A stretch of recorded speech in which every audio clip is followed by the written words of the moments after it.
गलत समझ रही है।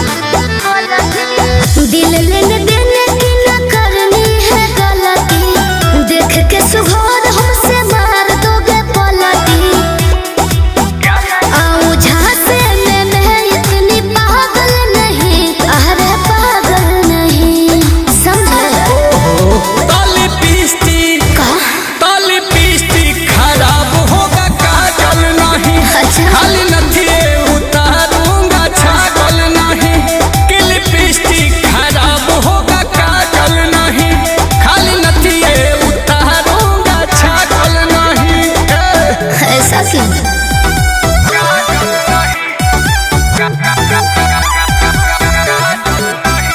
Music by Arya Sharma.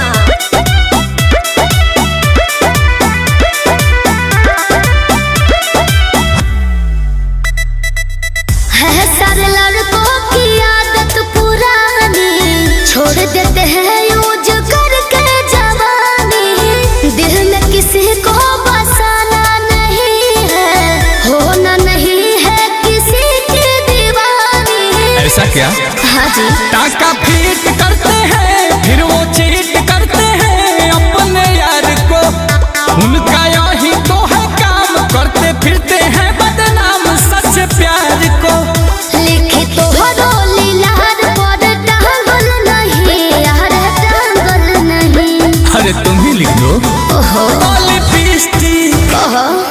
पीस्टी खराब होगा काजल नहीं, खाली नथिए उतारूंगा छागल नहीं। कि लिपस्टिक खराब होगा काजल नहीं, खाली नथिए उतारूंगा छागल नहीं।